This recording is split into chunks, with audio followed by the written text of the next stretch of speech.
Alors nous nous retrouvons pour notre petit rendez-vous hebdomadaire et même plus souvent que ça encore. Cette fois-ci, je vous propose pour ce début de semaine sainte de vous parler de la fin de la justice au XVIIIe siècle, la fin du cours sur la justice au XVIIIe siècle. Et nous verrons spécialement trois choses. Tout d'abord les réformes de D'Aguesseau, ensuite le rôle de Malesherbes, dont on a déjà parlé, président de la Cour des aides, mais aussi directeur général de la librairie, c'est-à-dire de la censure royale, et puis enfin nous verrons la fin des lettres de cachet. Le siècle des lettres de cachet et leur disparition sous la Révolution. Alors tout d'abord, Henri-François D'Aguesseau, le spécialiste de D'Aguesseau, la spécialiste de D'Aguesseau, c'est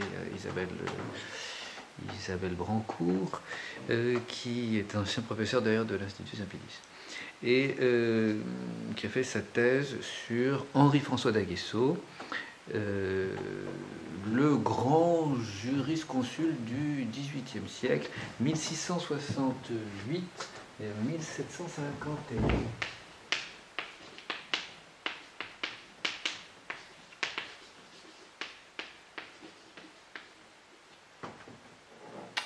Alors D'Aguesseau est un parlementaire à cheval sur le siècle, hein. Vous voyez une longévité assez exceptionnelle. Il est né à Limoges en 1668, il va faire des études de droit et sera avocat au Parlement en 1690, procureur général du Parlement de Paris en 1696 et chancelier par la grâce du régent au tout début du règne de Louis XV. Il va se retrouver, c'est un gallican, c'est un cartésien, c'est un homme peut-être de système, on pourrait dire. Ça commence à être l'époque des systèmes. Et il va être confronté à deux problèmes, la bulle Unigenitus, à laquelle il s'oppose, et puis la légitimation des bâtards de Louis XIV, dont nous avons déjà parlé, auquel il s'oppose aussi.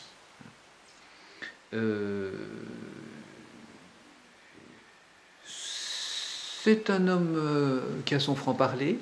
Il sera exilé à 2 reprises, à Fresnes.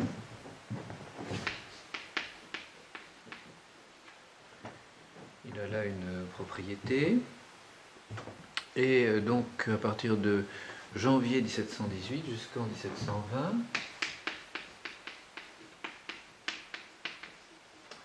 Mathieu Maret, dont le journal nous est précieux pour cette époque-là, bourgeois de Paris, Mathieu Maret,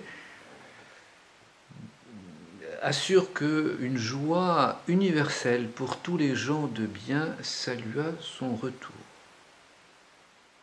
Deuxième exil, plus long, parce qu'il s'oppose au cardinal Dubois, qui est le précepteur du duc d'Orléans,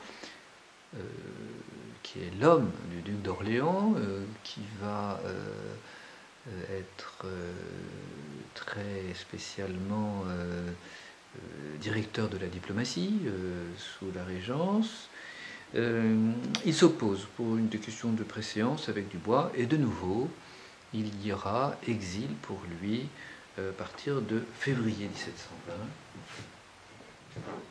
à peine arrivé, déjà réparti, jusqu'en août 1727.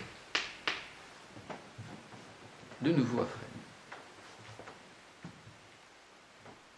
Il reviendra et sera dans une demi-disgrâce avec le retrait des sceaux qui seront confiés à Chauvelin.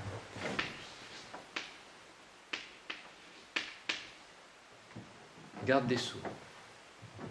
C'est une manière de retirer du pouvoir au chancelier, à défaut de lui retirer son office. Cela ne l'empêche pas de réaliser une œuvre immense. Il se penche en particulier sur le système judiciaire et il va diagnostiquer ses faiblesses. C'est ce que nous verrons successivement, l'état de la justice, la crise du système judiciaire de l'Ancien Régime au XVIIIe siècle, la pensée, d'Aguesseau sur la réforme à opérer, les moyens qu'il va utiliser et enfin sa réforme. On a appelé cet ensemble d'ordonnances d'Aguesseau le Code Louis XV, tout comme vous avez un Code Louis XIV. La crise de la justice, tout d'abord, il y a 3 raisons. Le nombre des offices et puis la vénalité des charges, c'est la première raison. Les offices ont été multipliés sous Louis XIV. Vous savez que c'est une manière facile de faire rentrer de l'argent dans le trésor royal. Et donc, à la fin du règne, ils sont dépréciés. Ils le resteront d'ailleurs au XVIIIe siècle. Il y a un dégoût presque général pour la charge de judicature, constate d'Aguesseau. Il y a trop d'offices et trop peu d'officiers. La deuxième raison de la faiblesse, de la demi-teinte de la justice dans ces régimes, c'est la complexité de la législation, les complications extrêmes de cette législation qui sont dues aux droits coutumiers multiples. C'est ce qu'expose d'Aguesseau dans ses mémoires de Fresnes. Et enfin, la troisième raison de la complexité de la justice, c'est la multiplication des juridictions enchevêtrées, et du coup la possibilité de multiplier les appels, en conséquence les délais infinis, presque infinis pour rendre la justice, et son prix. Il y a trop de degrés d'appel, 4 à 5 degrés d'appel, ça fait beaucoup, beaucoup trop. On commence tout en bas, d'ailleurs, par ce constat vis-à-vis des justices seigneuriales. Un ancien abus, dit Henri-François d'Aguesseau, qu'on ne peut supporter.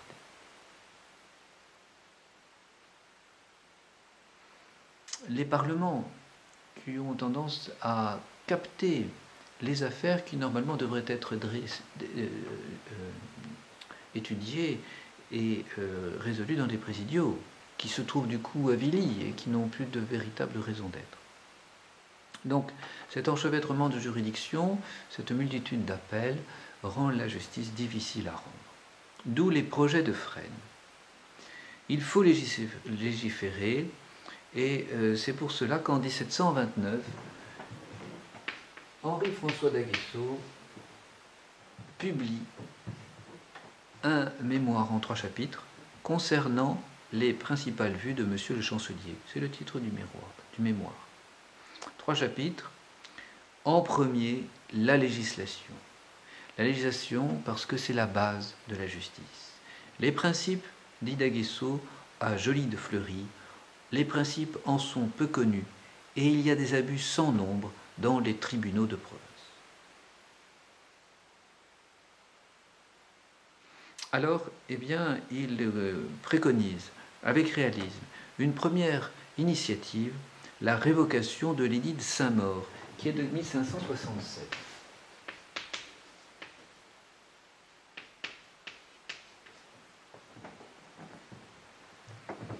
C'est son projet qu'il dépose au Conseil des dépêches le 6 août 1729.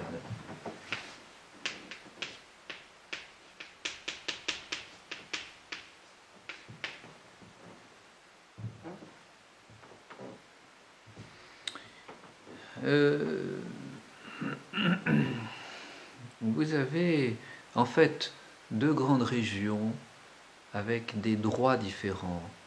Les droits coutumiers au nord, les droits écrits au sud de la France. Comment faire pour simplifier les choses? Il avait été prévu d'introduire le droit du Nord dans les pays du Sud. Mais cette application était pleine de problèmes, dit Mathieu Marais, et 150 ans après, donc après cet édit de Saint-Maur, eh bien,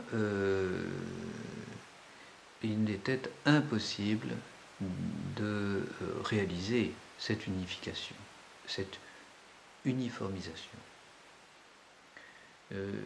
ce serait une révolution.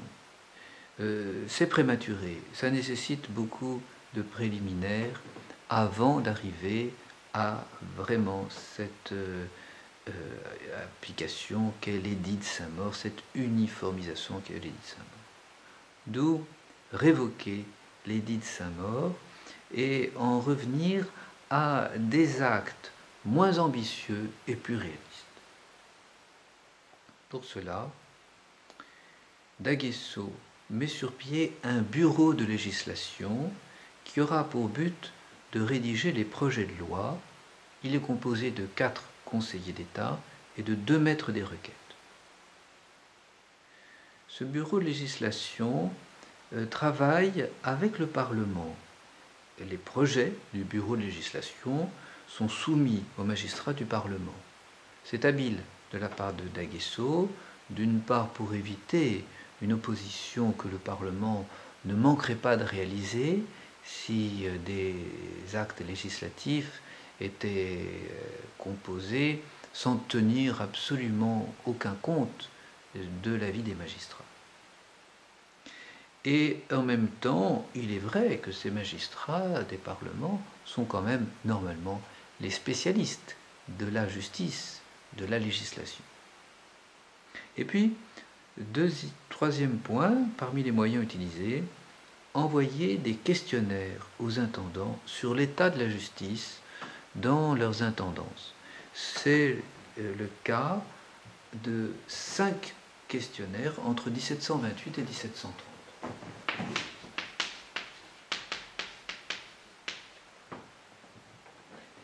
C'est donc un temps d'enquête privilégié qui devrait permettre d'affiner son jugement sur la justice. Ceci fait, on en arrive à la Réforme, ce fameux Code Louis XV. Ça n'est pas un droit unique, ni même uniformisé de façon générale. Mais c'est un ensemble d'ordonnances qui vont simplifier les questions les plus complexes, les domaines les plus complexes de la justice. Première ordonnance, l'ordonnance sur les donations en 1731.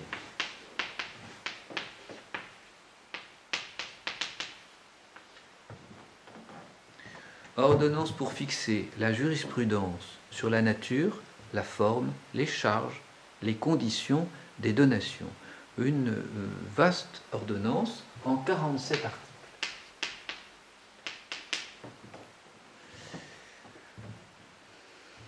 Alors, toute question n'est pas abordée. Essentiellement, ce sont certains aspects particuliers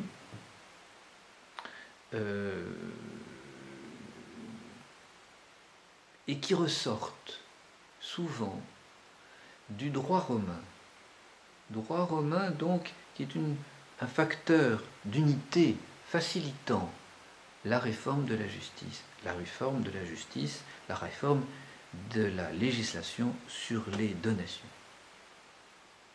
Alors, D'Aguesseau promulgue la nécessité de passer devant les notaires pour faire des actes de donation. Il étudie spécialement, il règle spécialement les donations qui sont faites en vue du décès. Et il va régler la question de la validité. Les donations sont valides à condition que le recevant accepte la donation. Il y a des points qui ne seront pas abordés par ailleurs, ceux qui sont incapables, la question des bâtards. Cette première donation est un chef-d'œuvre. Elle est longue, on le voit, mais le contenu est bien conçu. Et Mathieu Maret dira qu'au milieu de la guerre ecclésiastique, oui, nous sommes en pleine guerre ecclésiastique entre jansénistes et catholiques, et bien au milieu de la guerre ecclésiastique, voilà un beau traité de paix temporelle.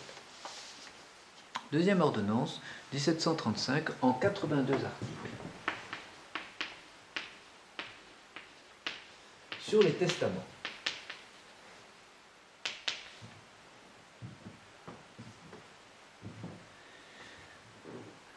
Et il y a une très grande diversité de testaments selon les régions.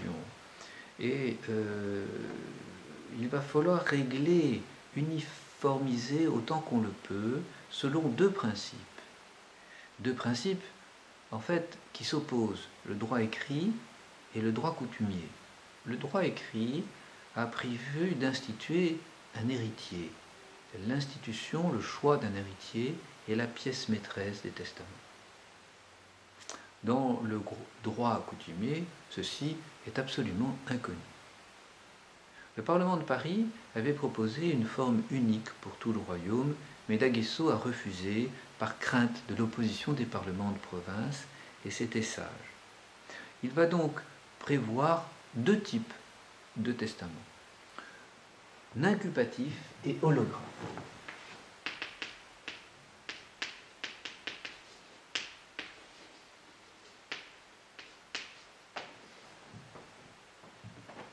Le testament en incupatif, c'est une simple déclaration, pourrait-on dire, devant des témoins.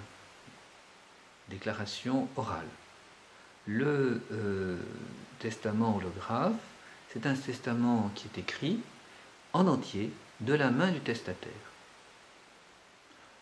Un point de convergence, cependant, entre ce testament déclaration et ce testament écrit, c'est que dans les deux cas, il faudra 7 témoins.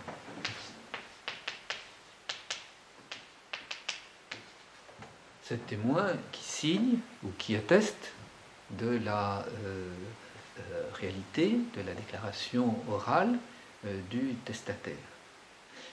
7 témoins rendent alors les testaments valides, les testaments efficaces, applicables. Troisième ordonnance, 1747, ordonnance sur les substitutions.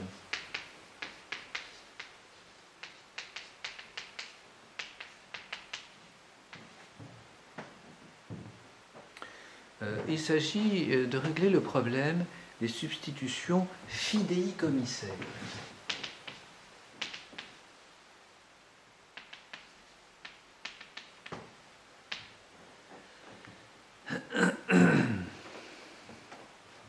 De quoi s'agit-il? Il s'agit du choix d'un commissaire pour accomplir un dépôt de biens en vue de transmettre à une troisième personne. Une substitution fidéicommissaire. Une personne se substitue, est commis pour se substituer à le possesseur d'un bien, et ce commissaire conservera le bien jusqu'à la mort pour une troisième personne. Vous sentant en quelque sorte votre fin arriver, ou pas d'ailleurs, mais sentant que vous pouvez être dans l'incapacité de léguer un bien à qui vous voulez, eh bien vous déposez ce bien dans les personnes, dans les mains d'une personne qui a votre confiance et qui, jouant ce rôle de substitut à votre mort, se chargera de transmettre le bien à une troisième personne. L'auteur d'un nombre de biens charge une personne de conserver ses biens jusqu'à sa mort pour une tierce personne. Cette loi avait pour but de contrecarrer un certain individualisme. Finalement, le possesseur de ce bien le confie à un autre et celui-ci alors va se charger d'administrer le bien, de le gérer, peut-être de le développer, n'est-ce pas? Et avec l'intention ensuite, bien sûr, et l'intention et l'obligation de le transmettre à l'héritier. Daguesseau avait envisagé la suppression de tous les fidéicommis. Ce pourrait être la meilleure loi, dit-il en 1730.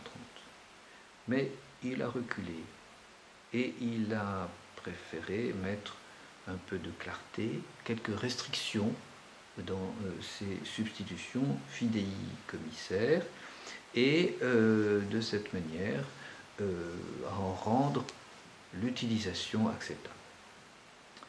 Quatrième ordonnance et dernière, il s'agit d'une ordonnance de 1749, édit sur les établissements et acquisitions sur les gens de main morte. Les mains mortables, avec ou sans trait d'union.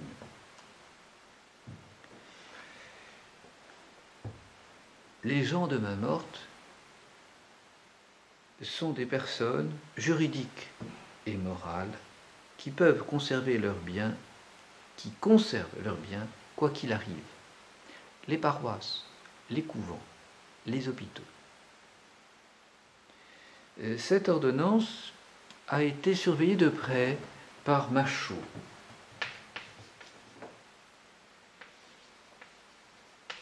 Machaut, contrôleur général, qui est très intéressé par ces questions de gens de main morte, car le problème de ces mains mortables, c'est l'immobilisation d'un certain nombre de biens qui produisent peu alors qu'ils pourraient être transmis à des personnes beaucoup plus efficaces qui en feraient ressortir plus de biens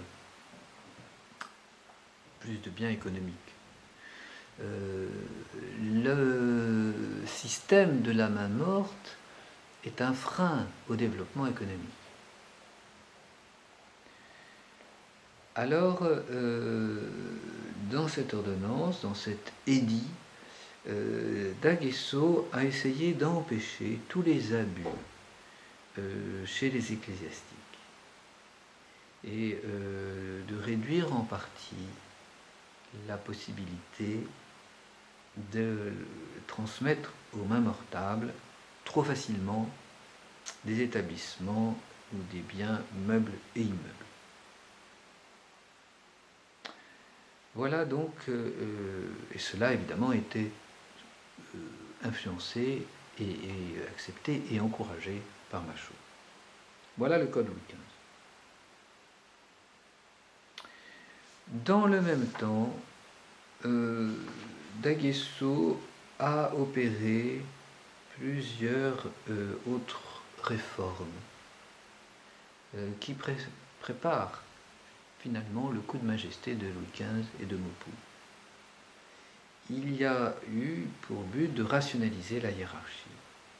Les enquêtes faites par les intendants sur le plan par lui fourni portaient sur les tribunaux des généralités, le nombre des offices, le prix en cours, les charges qui étaient pourvues par ces offices.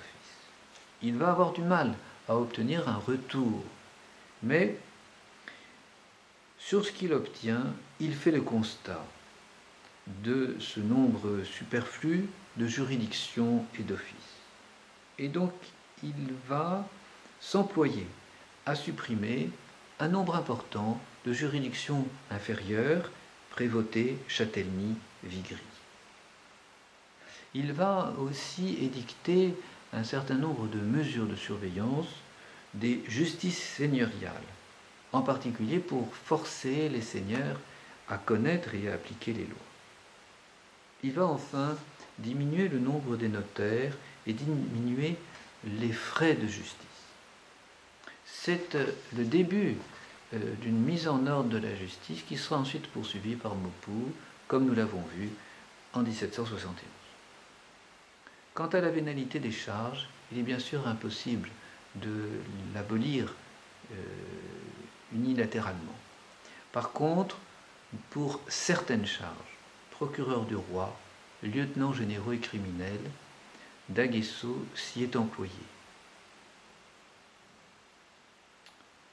Et petit à petit, ces charges étant abolies, il a fallu rembourser les titulaires. On l'a fait en prélevant des sommes sur les provinces du royaume. Les peuples s'en trouveront dédommagés par l'amélioration de la justice qu'on pourra même rendre gratuite. D'Aguesseau n'y est pas arrivé, Maupoux le fera. Voilà la réforme, l'œuvre réformatrice de D'Aguesseau, cet élément d'un code Louis XV, comme l'appelle Michel Antoine.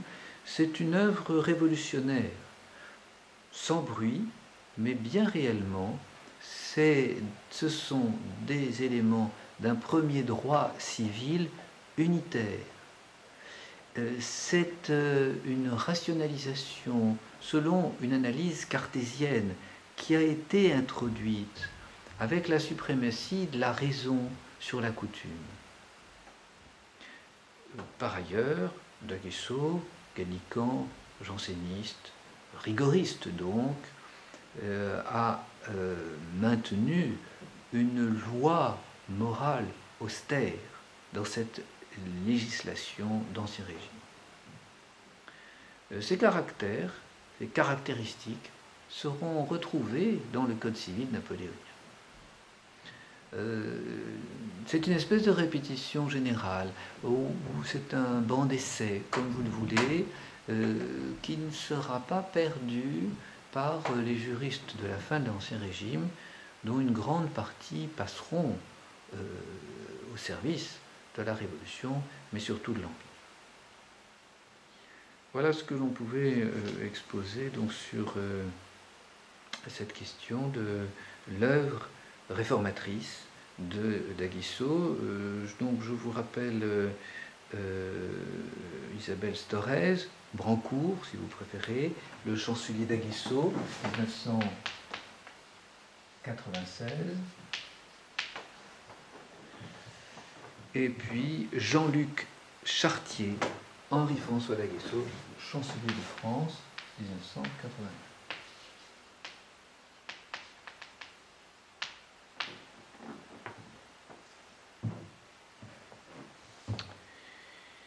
Voilà pour l'œuvre de D'Aguesseau. Passons maintenant à l'œuvre de Malesherbes, chrétien de Lamoignon. Lamoignon de Malesherbes. C'est une grande famille de robes qui, de génération en génération, s'est succédée à la tête des plus importantes charges de justice de l'Ancien Régime. Monsieur de Malesherbes, une apparence ingrate, un esprit curieux, un gros travailleur, un homme sympathique, humoristique, peut-être parfois badin, mais un homme de science, un homme qui étudie beaucoup et qui étudie en particulier la nature, comme on s'y emploie à cette époque. Gentilhomme des Lumières, mais homme de probité, c'est l'avocat de Louis XVI devant le tribunal révolutionnaire, et il paiera sa fidélité à Louis XVI de sa tête. Il est né le 6 décembre 1721.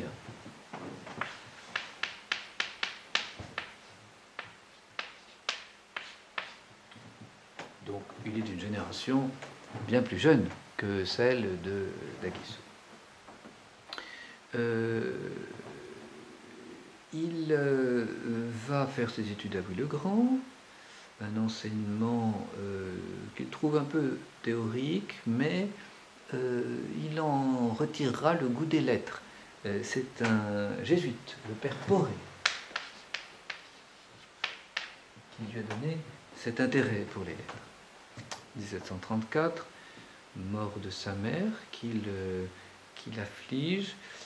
À cette époque, il a pour précepteur un ecclésiastique qui est un janséniste, l'abbé Pucelle, et qui sera aussi le ministre de la feuille, c'est-à-dire qu'il va se charger de la feuille des bénéfices pour la nomination des ecclésiastiques, évêques ou abbés.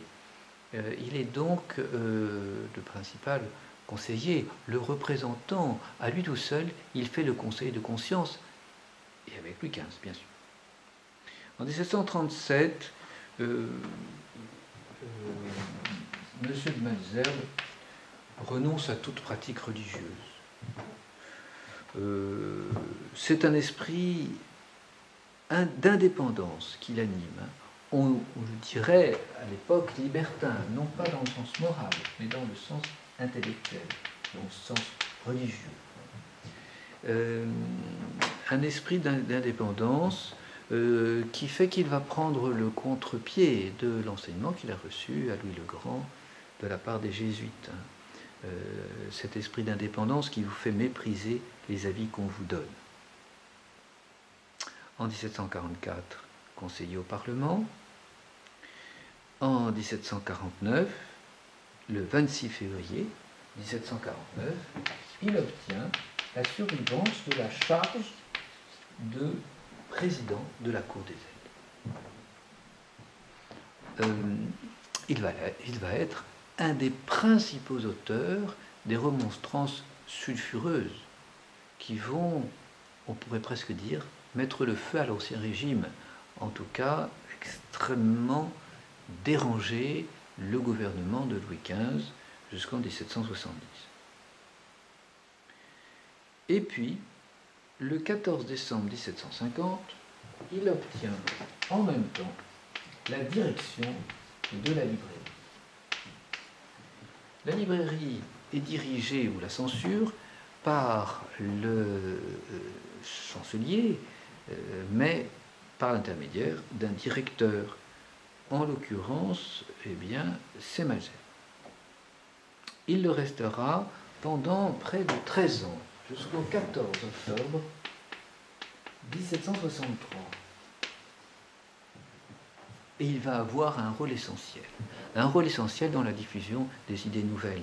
1750-1760, c'est la décennie où tout se joue, où les ouvrages les plus importants de la nouvelle pensée, de la philosophie des Lumières, sont édités, relayés et connaissent le succès qu'ils vont avoir grâce à la tolérance très libre de Malesherbes. Bien, ces fonctions ne l'accaparent pas d'une manière écrasante, d'autant plus que c'est un bon travailleur, un gros travailleur.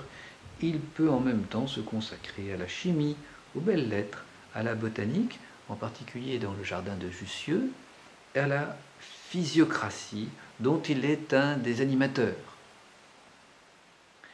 Alors, voyons d'abord son rôle dans la direction de la librairie.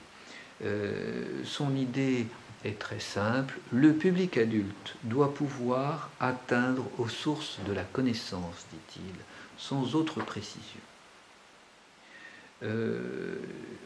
Ce principe se complète de son attitude intellectuelle. Il est très curieux. C'est un esprit curieux, sa curiosité est infatigable, il a une très grande ouverture d'esprit. Attention, ce n'est pas un laxiste. Il comprend bien qu'il faut une censure. Il connaît l'homme. D'ailleurs, les philosophes des Lumières ont une vision assez pessimiste de l'homme. À part Rousseau, mais Rousseau est une espèce de hiatus dans la société des Lumières. À part Rousseau, les grands philosophes du milieu du XVIIIe siècle ont une idée déplorable de l'être humain. De ce côté-là, il y a, on pourrait dire, une parité entre la philosophie des Lumières et la théologie des protestants. Alors, il faut une censure. Il ne veut pas que les ouvrages soient édités sans être visés par la censure royale. Mais cette censure doit être compréhensible. malgré tout, si un ouvrage échappait à la censure de Malesherbes, il serait stigmatisé. C'est le cas d'un ouvrage d'Helvétius en 1758.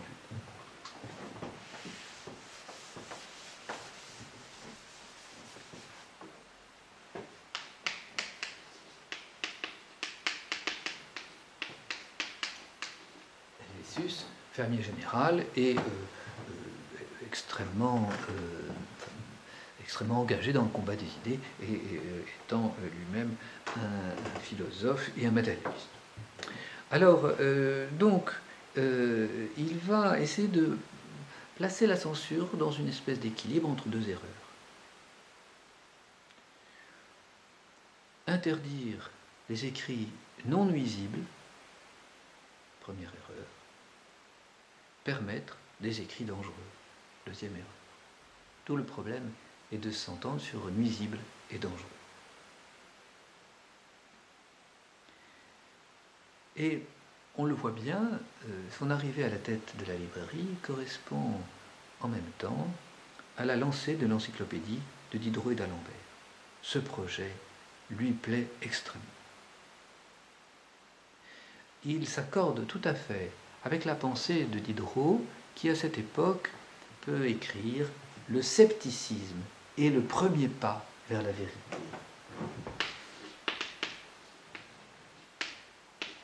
Le scepticisme, c'est-à-dire la remise en cause de la vérité, la remise en cause des certitudes jusqu'à maintenant reconnues communément, on dirait en théologie, sentence commune des théologiens. Reprendre les choses à zéro, recommencer le travail de la raison, de l'intelligence, sur les connaissances, quelles qu'elles soient. Évidemment, nous sommes dans une perspective de doute méthodique, c'est du cartésianisme. Où l'on voit que les philosophes, que les hommes du XVIIIe siècle sont bien les fils du cartésianisme, des cartésiens, Descartes, Malebranche, du XVIIe siècle. Alors, eh bien, Malesherbes va soutenir l'encyclopédie ardemment. Il va même se charger de recruter des auteurs pour ce dictionnaire de l'encyclopédie. La publication est interdite en 1752. Elle va être dénoncée par les jésuites et elle va être condamnée par Rome. Alors, Malesherbes offre à Diderot sa cave pour cacher les manuscrits et va de cette manière sauver l'encyclopédie de la faillite. On doit dire qu'objectivement, Malesherbes est une aide pour la diffusion des idées. Voltaire le reconnaîtra volontiers. Il n'avait pas cessé de rendre service à l'esprit humain en donnant à la presse plus de liberté qu'elle n'avait jamais eue. Tolérance, bienveillance, avec un accomplissement sérieux de ses devoirs par ailleurs. Il y a un côté assez ambivalent chez Malesherbes. Reconnaissons que ce travail de censeur, de directeur de la librairie demande une certaine finesse. En fait, Malesherbes tient en compte non seulement la question des idées qui sont développées, diffusées, des connaissances, source des connaissances pour le public adulte, mais aussi de la question économique. Parce que un livre qui ne peut pas être édité en France va être édité à l'étranger, en Hollande en particulier, en Angleterre, en Allemagne, mais surtout en Hollande. Imprimé en Hollande, il sera ensuite ramené en France entré clandestinement par quelques filières et vendu, débité, et débité avec d'autant plus de succès qu'il portera comme lieu d'impression Amsterdam ou La Haye. Point caractéristique indiquant que cet ouvrage a été refusé par la censure royale et donc qu'il est spécialement intéressant. Alors, Malesherbes, réfléchissant sur cette question-là et sur les deux conséquences négatives d'une censure peut-être trop stricte, manque à gagner pour les imprimeurs français et mise en évidence des idées sulfureuses que l'ouvrage imprimé à l'étranger immanquablement doit exprimer, Malesherbes alors va introduire une troisième catégorie d'ouvrages. Il y avait les ouvrages qui étaient condamnés, qui n'avaient pas la possibilité d'être imprimés en France et qui étaient alors détruits impitoyablement s'ils avaient été imprimés clandestinement et découverts par la police. Et puis, il y avait le privilège, le permis d'impression, privilège d'impression. Alors là, tout était en règle et l'ouvrage, avec privilège du roi, était débité partout en France. Pour les ouvrages dont les idées ne sont pas strictement conformes à la théologie catholique, à l'esprit catholique ou au canon de l'autorité royale, alors il va inventer le privilège, la permission, pas le privilège, mais la permission tacite. L'ouvrage est déféré directement au directeur de la librairie, c'est lui, qui paraphe le manuscrit et cette signature est assortie d'une recommandation à ne pas empêcher la diffusion de l'ouvrage. Ouvrage à permission tacite. Il juge, mais il juge avec quel esprit, avec quelle formation, avec quelle prudence. Il juge que cet ouvrage est finalement inoffensif et qu'il vaut mieux le laisser se débiter ouvertement plutôt que de le faire entrer dans la clandestinité et de lui donner de fait une publicité malencontreuse. Beaucoup d'ouvrages seront édités avec permission tacite. Très certainement, on peut considérer que ces ouvrages, qui échappent donc à la poursuite de la police et qui seront pour autant dénoncés par l'Assemblée du clergé, tous les 5 ans, à partir de 1755, 1760, 1765, 1770, les cahiers de doléances de l'Assemblée du clergé, déposés au pied du roi Louis XV et Louis XVI, se lamentent sur cette invasion d'ouvrages qui ne sont plus chrétiens, d'ouvrages qui corrompent les bonnes mœurs, d'ouvrages qu'il faut poursuivre, mais qui ne le seront pas. Deuxième fonction du roi,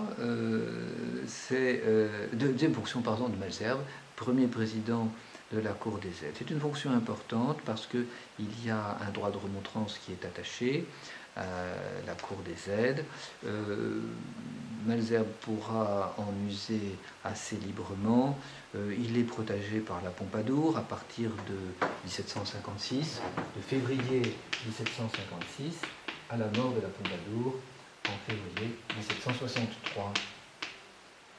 Ainsi pourra-t-il très largement exercer sa critique du pouvoir royal et, imprimant les remontrances, diffuser cette critique dans le public. Il y a deux idées qui émergent, n'est-ce pas, de cette multiplicité des remontrances de Malesherbes. Tout d'abord, le peuple doit consentir aux graves lois, graves édits qui sont portés par le roi, et donc en particulier les édits fiscaux. Deuxième idée, il faut que les prévisions budgétaires soient exposées aussi et discutées en quelque sorte par les sages de ce monde, c'est-à-dire les magistrats et les hommes des conseils des autres cours, comme Cour des aides ou Chambre des comptes. En fonction de ces deux idées générales, Malesherbes expose des remontrances contre l'arbitraire royal et il va faire le procès en règle de l'administration qui, dit-il, est une séparation, un mur entre le roi et la nation. C'est essentiellement à cette époque, 1763, que se développe cette critique de l'arbitraire royal. Deuxièmement, deuxième idée de ces remontrances, à partir de 1768, il développe l'idée d'un appel aux États généraux dans les situations difficiles où nous nous trouvons, difficiles puisque le Trésor royal est désormais, après la guerre de 7 ans, définitivement déséquilibré et ne retrouvera jamais une situation saine. Il refuse en particulier que l'on augmente l'impôt de la taille, l'impôt de guerre, en temps de paix, ce qui pourrait se comprendre d'une certaine manière. En 1770, eh bien, c'est la phase aiguë. Il va prendre parti pour les parlements, pour les magistrats qui sont en opposition avec Louis XV et qui seront ensuite chassés par Louis XV. C'est la troisième phase de son action au sein de la Cour des aides.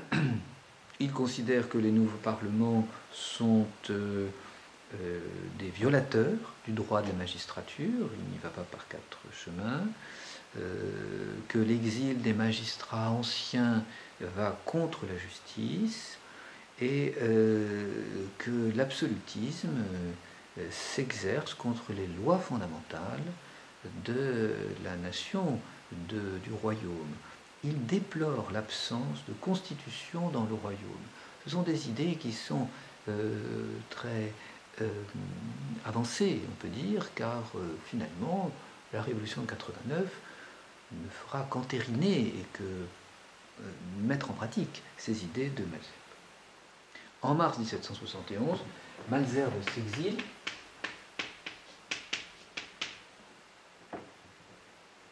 La Cour des aides est d'ailleurs supprimée. Il se retire à Pithiviers le 4 avril 1771 et là, eh bien, il se livre à sa curiosité habituelle, c'est-à-dire l'étude des sciences. Il est très proche des physiocrates. On ne le voit plus, il sortira de son exil uniquement pour la mort de son père. Il faut attendre l'avènement de Louis XVI pour que Malesherbes revienne en grâce. C'est Maurepas, le mentor, qui le rappelle et qui va lui confier la fonction d'influencer Louis XVI pour donner des arguments en vue du retour des parlements. C'est le principal acteur. Il va produire des mémoires contre le despotisme du roi gouvernant seul depuis ce coup de majesté qui a supprimé les conseils nés que sont les parlements. Les parlements sont, dit-il, la garantie de l'inviolabilité des lois, ce qui est très habile pour convaincre Louis XVI, qui est un homme de loi, qui est dans la perspective, n'est-ce pas, fénelonienne. La justice gratuite que Maupeou a promulguée coûte à l'État, dit-il.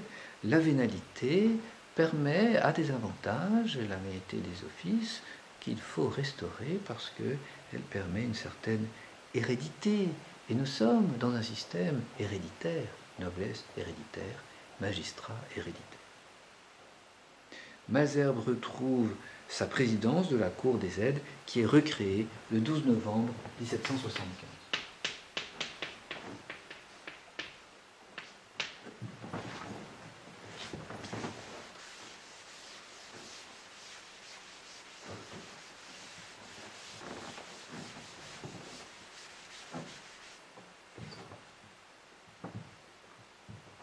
il va s'employer à renouveler sa bonne vieille manie, n'est-ce pas, des remontrances, remontrances contre la ferme générale, par exemple, contre les lettres de cachet, qui sont preuve d'autoritarisme de la part des ministres et du roi, appel aux États généraux, autant d'ailleurs de remontrances que Louis XVI ne va pas recevoir.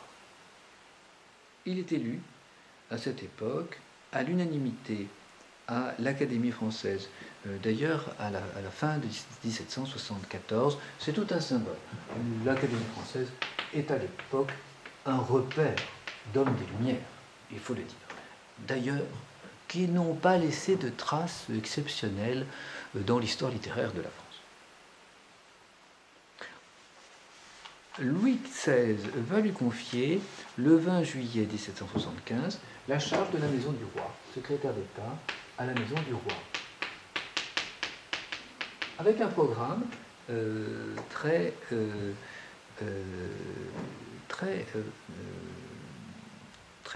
précis.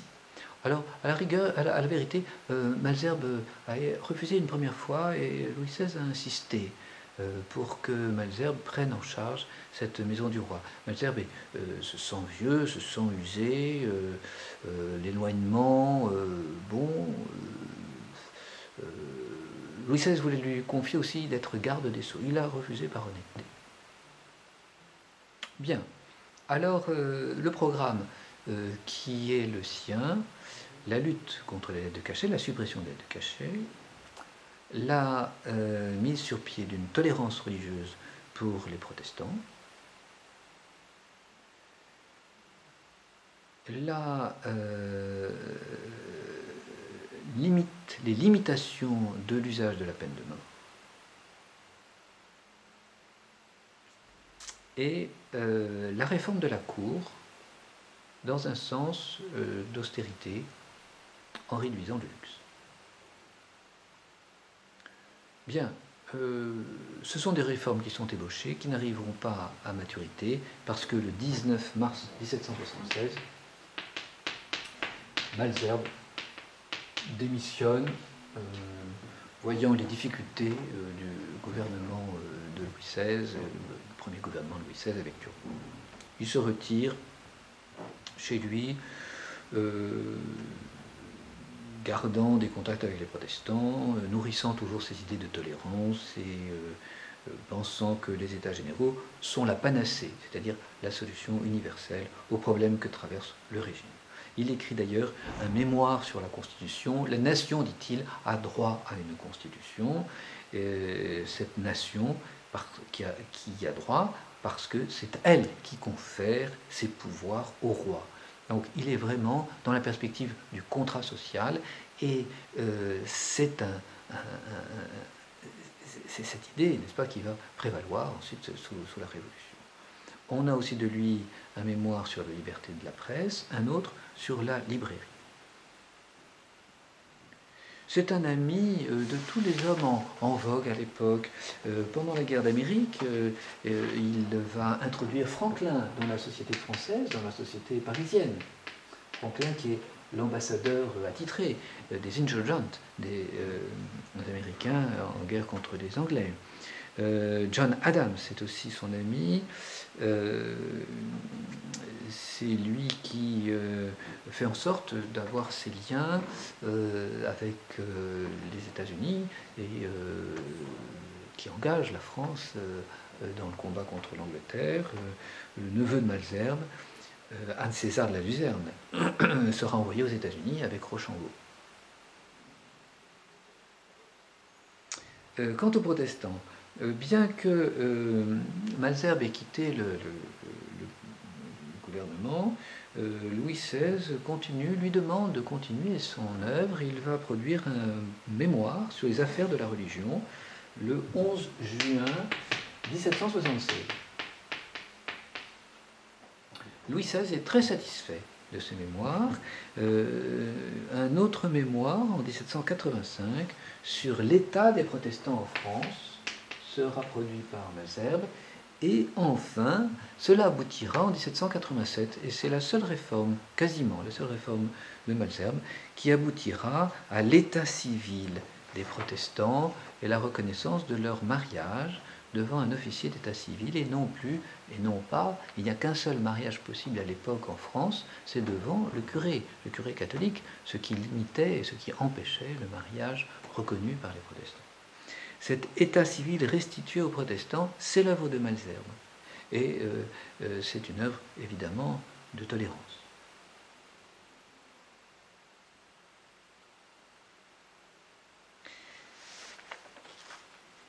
Voilà, on peut dire que Malesherbes représente bien, est le type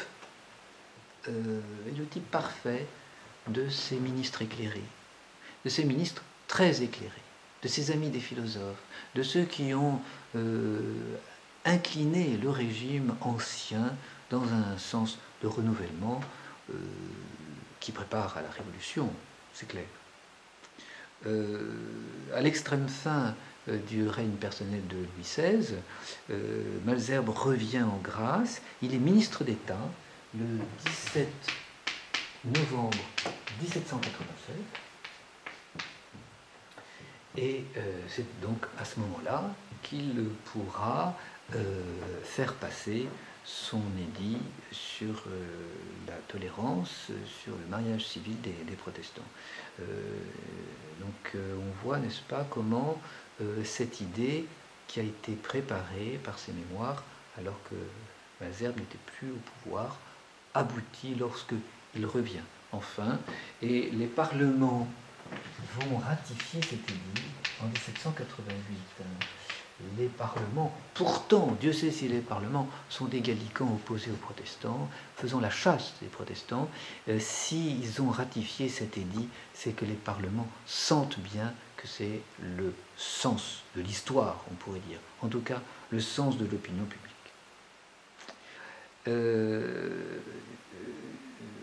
Content de cet édit, Louis XVI confiera à Malesherbes la question des Juifs, qui n'aboutira pas. Parce que Malesherbes quitte cette fois-ci définitivement le gouvernement le 24 août 1788, en même temps que Brienne. L'échec de Brienne et l'échec et le départ de Malesherbes. Alors, en conclusion, on peut dire que cet homme, avec des côtés très éclairés, garde un côté sympathique. Il est fidèle au roi. Il est fidèle à la personne du roi, dès le début. Et de ce fait, il va se séparer de Condorcet, qui lui sera toujours très critique vis-à-vis de Louis XVI, pourtant l'un et l'autre étant de bons amis et de bons philosophes, on pourrait dire. Donc il s'exile en Suisse à l'été 1791, il va rester là une année jusqu'à la chute de la royauté, le 10 août 92, et là tout de suite il va retourner en France et proposer au roi de le défendre. Louis XVI accepte, il a toujours eu un faible pour Malesherbes, il accepte le 14 décembre 1792, vous savez que ces procès révolutionnaires sont des procès expéditifs. C'est dans cette idée, n'est-ce pas, que Malesherbes est revenu en France. Le roi pourrait avoir besoin de moi, dit-il. Malesherbes se sent une vocation à défendre les opprimés. Il défend aussi son roi, son maître. Il y a un attachement certain à la monarchie. Cette défense, bien sûr, était impossible. C'est à Malesherbes qu'est confiée la mission d'annoncer au roi la condamnation à mort, le 17 janvier.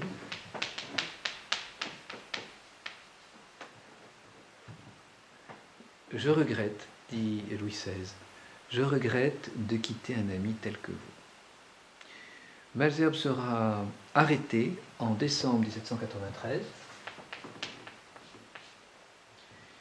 condamné avec toute sa famille pour conspiration contre le peuple français et ennemi de la France.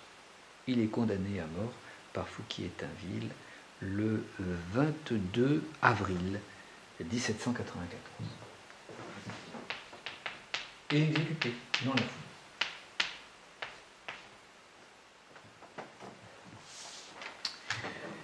Voilà, dernière réflexion que je vous propose sur les lettres de cachet. Alors, le grand spécialiste, c'est Franz von Brentano, qui a étudié de près ces questions dans les années 1930. C'est un bon chartiste. Ses ouvrages, quoique anciens, ils vont avoir bientôt un siècle, n'ont pas pris une ride. Alors, voyons de quoi il retourne. C'est une des grandes affaires, avec la tolérance des protestants, c'est une des grandes affaires qui ont concerné l'opinion publique au XVIIIe siècle. Alors, pour connaître techniquement de quoi il retourne, je vous renvoie au manuel de Giry. Manuel de diplomatique.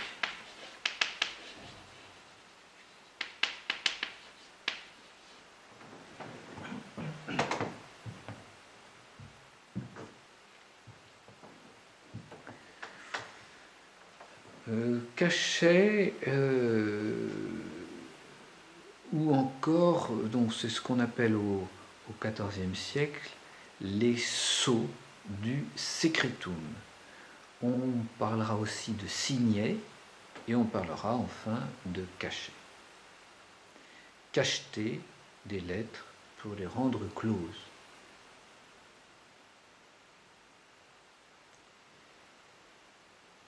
C'est une pratique donc qui remonte au Moyen-Âge, qui n'a rien d'extraordinaire. Que l'on ferme des lettres pour les envoyer, c'est la moindre des choses, vous le faites tous. Mais cela va prendre un côté, un aspect très symbolique et devenir donc comme le représentant de l'absolutisme, voire du despotisme royal. La création de la lieutenance de Paris, le lieutenant de police de Paris, en 1668, va accentuer ce phénomène des lettres de cachet, car le lieutenant de police de Paris va être le principal actionnaire, pourrait-on dire, de ces lettres de cachet. L'origine, donc, je ferai une petite présentation. Ensuite, nous verrons le rôle des lettres de cachet dans les familles, et puis terminerons avec la fin des lettres et la suppression des lettres de cachet. Les origines donc remontent au milieu du Moyen-Âge, au moins. Vous aviez des lettres à petit et des lettres à grand cachet. Est-ce la même chose? On ne sait pas. Les ordres du roi, donc, étaient cachetés dans ces lettres. Les lettres closes sont fermées du sceau secret et les lettres patentes sont fermées du grand sceau. Mais les formules sont les mêmes. Les lettres closes et les lettres patentes ont la formule de par le roi en tête qui semble remonter à Philippe le Bel.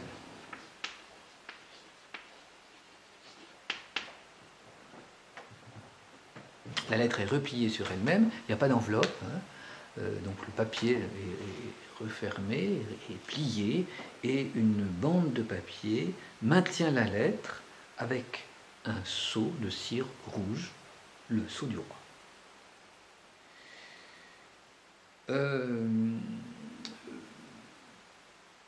Il y avait les ordres du roi qui désignaient un autre type de lettres qui n'étaient pas cachetées, qui étaient des lettres ouvertes, des lettres diplomatiques. Alors Guyot va nous donner la définition de ces lettres de cachet, c'est dans le répertoire universel de jurisprudence. Monsieur Guyot, c'est sa fin du XVIIIe siècle. Répertoire universel de jurisprudence. lettre de cachet écrite par ordre du roi, contresignée par un secrétaire d'État et cachetée par le cachet du roi. Sous Louis XIV, on parlera du petit cachet. Sous Louis XV, on parlera du cachet tout court, les lettres de cachet. Ah oui, Guyot, j'ai même la date, 1785.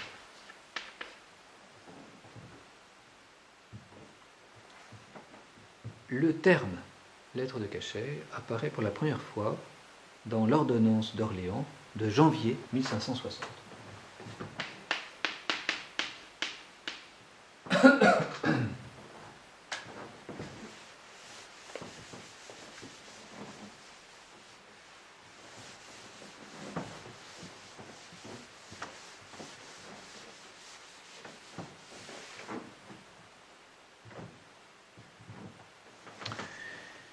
Qui donc se charge de ces lettres de cachet, qui gère ces lettres de cachet? C'est le secrétaire d'État à la maison du roi, c'est Malesherbes, n'est-ce pas?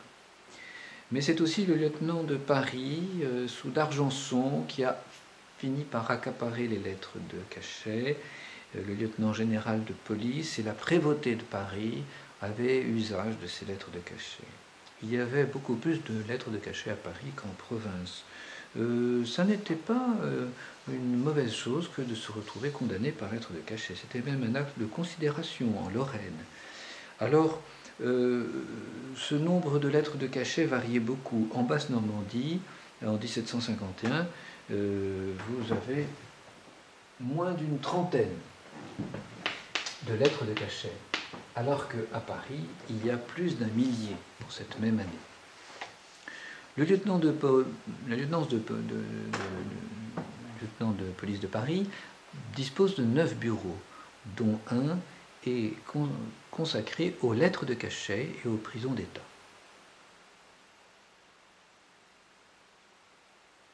Ces lettres de cachet passent par-dessus le tribunal du Châtelet.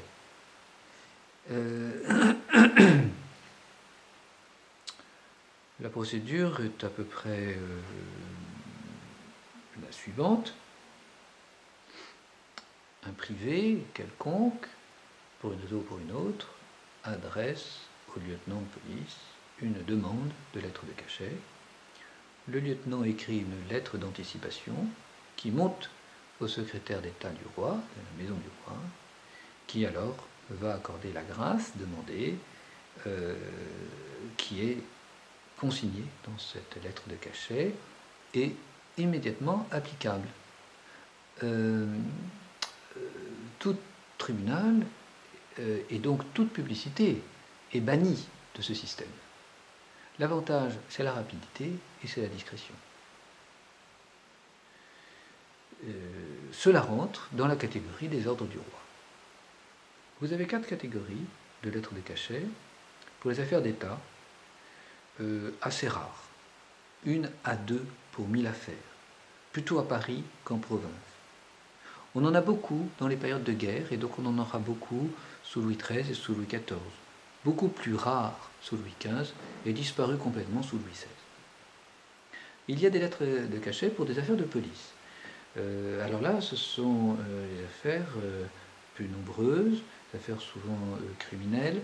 Le roi prête de cette manière main forte aux magistrats. Ça peut être des lettres de cachet pour disposer des troupes au service de l'une ou l'autre juridiction, pour s'assurer plus rapidement de personnes. La prise de corps ne se fait pas comme ça, de façon arbitraire, comme aujourd'hui. Il faut des témoins à signer. Les lettres de cachet permettent donc de se rendre maître de tel ou tel individu discrètement et rapidement. Il s'agit finalement de garantir la société contre des sujets dangereux. Souvent, on voit en particulier ces lettres de cachet qui sont données contre les filles publiques, contre des mendiants, mi-mendiants, mi-voleurs, la propreté morale des voitures publiques, n'est-ce pas? Donc, faire en sorte que les routes soient sécurisées. Et puis vous avez une troisième catégorie, lettres de cachet de type militaire, pour affaires militaires ou pour affaires religieuses. Souvent, ça vient directement du roi. Il s'agit de mettre en détention de courte durée des officiers. Souvent, les choses se font d'ailleurs très civilement.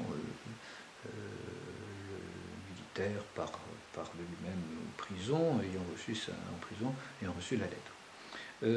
Ces lettres de cachet sont aussi données à disposition des évêques pour mettre à l'abri, pourrait-on dire, des ecclésiastiques, des religieux, voire des religieuses. Et enfin, vous avez la quatrième catégorie, les plus importantes, qu'il faut voir maintenant, les affaires de famille. Ces lettres de cachet dans les familles avaient pour but d'éviter le déshonneur de la famille si on donnait la publicité à un procès qui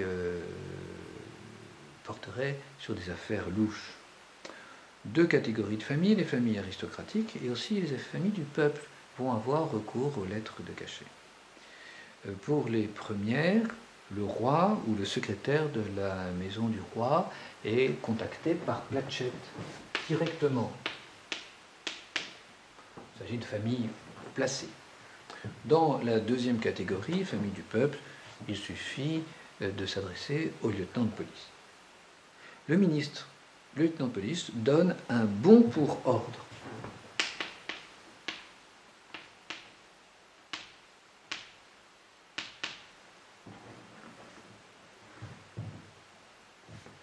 Et alors, c'est une formalité, l'ordre est accompli, l'ordre est réalisé. Trois catégories de demandes. D'abord par le père, rarement repoussé, nous dit Malesherbes. Le père, d'ailleurs, dans son Platchette, va fixer le lieu de la détention, le régime, les transferts. Il peut revenir sur sa décision. Deuxième catégorie, par la famille, si le père est mort. Il faut la signature de tous, mère, frère, sœur. Troisième catégorie, par l'époux, par l'épouse. Plus facilement par le mari, parce que le mari a un pouvoir dominatif sur sa famille, épouse comprise. Quasi pouvoir dominatif. L'honneur de la famille est en jeu. Alors, cela dit, l'épouse aussi peut intervenir. En général, c'est pour des raisons d'infidélité, dissipation des biens, mauvais traitement, délit de droit commun. C'est Platchette, n'est-ce pas, demande un ensemble de signatures. Et il n'y a pas que le père seul qui va signer, ou que la femme ou le mari seul. Il faut aussi les signatures des voisins, dans ces cas-là, qui peuvent avoir été témoins autorisés des faits incriminés. Les lettres de cachet sont utilisées par tout le monde. Voltaire utilisera les lettres de cachet contre des locataires qui ne payent pas leur loyer. Finalement, c'est un moyen facile et gratuit d'obtenir justice quand elle est évidente. Mais c'est aussi un symbole de l'autoritarisme royal. Alors, un discrédit est jeté sur ces lettres de cachet avec délice par les philosophes et en particulier par Voltaire. Voltaire, qui a utilisé les lettres de cachet, a été aussi victime des lettres de cachet. Il est embastillé le 16 mai 1717. Il a en effet rédigé un pamphlet contre le régent, Puero Regnante.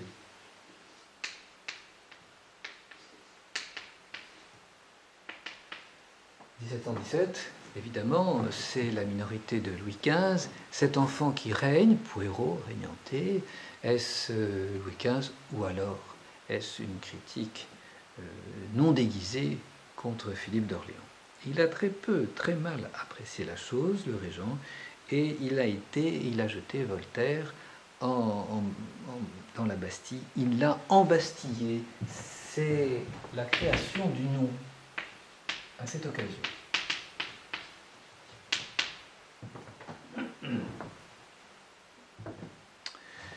Alors,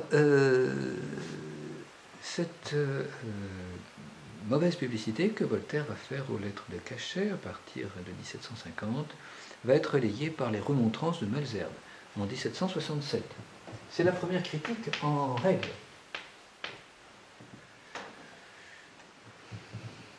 Qu'est-ce que reproche Malesherbes aux lettres de cachet? Le mauvais usage. Un autre que le roi peut en user. Donc l'arbitraire royal, pourquoi pas, mais l'arbitraire ministériel, sûrement pas.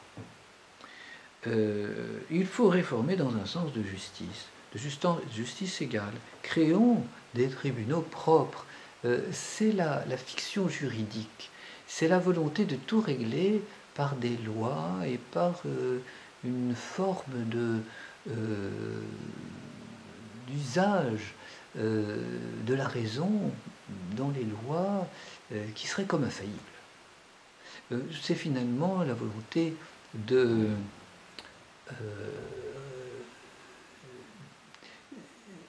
c'est une certaine volonté de perfection mal placée.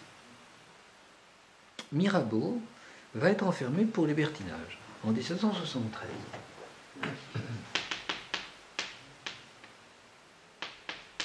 Mirabeau est le troisième personnage à critiquer les lettres de cachet. Mirabeau a été enfermé par son père à 2 reprises. À Vincennes, il rédige un essai sur les lettres de cachet et les prisons d'État en 1780. 1773 et 1777, ce sont ces 2 incarcérations, et son écrit est daté de octobre 1780. Cet essai va avoir une influence réelle, importante, sur la fin des lettres de cachet. 3 arguments sont développés par Mirabeau. Inconstitutionnalité des lettres de cachet, c'est toujours la même chose. Il nous faut une constitution, il nous faut des lois précises, il nous faut tout régler par les lois. Secret tyrannique et absence de contrôle. D'autres pourront développer des mémoires sur les lettres de cachet. On a Latran, par exemple, mais Voltaire, Malesherbes et Mirabeau ont fait l'essentiel du travail de déconstruction, on dirait aujourd'hui, des lettres de cachet. En 1789, Mirabeau est député pour les généralités d'Aix et de Marseille aux États généraux. Il a une très grosse influence, il a presque une auréole de martyr puisqu'il a été dans les prisons royales. Ces États généraux vont devoir très rapidement se prononcer sur les lettres de cachet.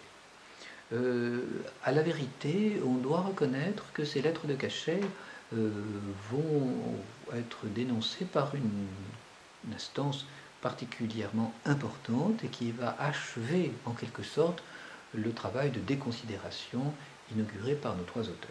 Il s'agit des magistrats, des parlementaires de Paris. En effet, ils ont subi les lettres de cachet, en particulier en 1771. Ces lettres de cachet les ont matées à plusieurs reprises depuis la Fronde, et puis ces lettres de cachet grillent, court-circuitent le pouvoir des magistrats. Alors, pour des raisons différentes, mais importantes, eux aussi en appellent à la suppression des lettres de cachet. En particulier, les officiers, dans leur campagne contre les lettres de cachet, en profitent pour attaquer le lieutenant de police du roi et les intendants, les commissaires. Alors Louis XVI va être saisi de remontrances en mars 1788 par les magistrats de Paris. Il réplique assez habilement en avril suivant. L'exercice d'un pouvoir, donc les lettres de cachet représentent l'exercice d'un pouvoir auquel les familles ont dû leur bonheur et l'État sa tranquillité. C'est très réaliste. c'est très vrai. Peu importe, les magistrats vont revenir à l'assaut le mois suivant, le 3 mai, dans une nouvelle remontrance, en mettant en jeu la nation française qui a, comme qui dirait, droit à cette égalité devant la justice et à cette justice transparente, on dirait aujourd'hui. Dans les cahiers de doléances qui sont rédigés au début de 1789, il y a étonnamment une unanimité contre les lettres de cachet, pour supprimer ces lettres de cachet. Cette unanimité n'est pas de bonne loi. Augustin Cochin, dans les dépôts d'archives de la Bretagne, a retrouvé des modèles de cahiers de doléances. Et ces modèles, bien évidemment, avec un jargon tout à fait moderne, être éclairé, être suprême, dénonçait bien sûr les lettres de cachet. La Déclaration des droits de l'homme va revenir sur le sujet, bien sûr en demandant cette abolition des lettres de cachet, et les intentions du roi, datées du 23 juin 1789, devant l'Assemblée constituante, comportent l'abolition des ordres connus sous le nom de lettres de cachet. L'examen de la question est donc remis à un comité des lettres de cachet créé en novembre 1789 au sein de l'Assemblée constituante. 4 membres font partie de ce comité, dont Mirabeau. Autant dire que des jeux sont faits. On va en profiter pour faire enquête sur les prisonniers du royaume, et l'enquête étant satisfaisante, un décret d'abolition des lettres de cachet est promulgué après une courte discussion entre le 3 et le 16 mars 1790. Dans les 6 semaines, il est prévu de mettre en liberté les prisonniers, occupants des prisons d'État par lettre de cachet.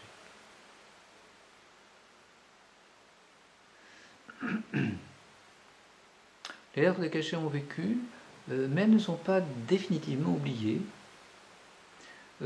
parce qu'en fait, on l'a vu, les lettres de cachet représentent un pouvoir, une autorité, sont le bras, pourrait-on dire, législatif, le bras armé de l'autorité parentale et de l'autorité maritale. De fait, cette autorité maritale et paternelle, ou parentale, mais paternelle plutôt, absolue, on pourrait dire, sur les membres de la famille, est rétablie par le Code civil en 1804.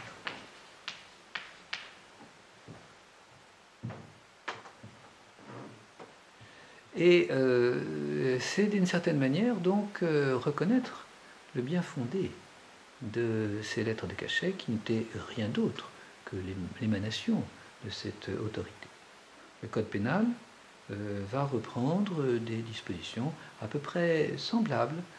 En 1838, la loi sur l'asile dans chaque département donnera un certain pouvoir discrétionnaire des autorités départementales sur les personnes vagabondes, mendiantes, à la réputation incertaine. C'est autant, n'est-ce pas, de lointaines réminiscences des lettres de cachet qui réminiscences sont toujours susceptibles de renaître dès que la situation devient légèrement, il suffit d'un petit microbe, légèrement explosive. Voilà ce que l'on peut dire sur la justice au XVIIIe siècle. Nous étudierons un texte que je vous transmettrai, texte de l'avocat Lepage. J'espère que tout va bien dans votre confinement, que vous gardez les habitudes studieuses de votre vie d'étudiant parisien, et j'espère qu'on pourra se retrouver bien vivant et en pleine forme après ces décrets qui nous confinent chez nous, comme dans ces prisons d'État, au temps des lettres de cachet.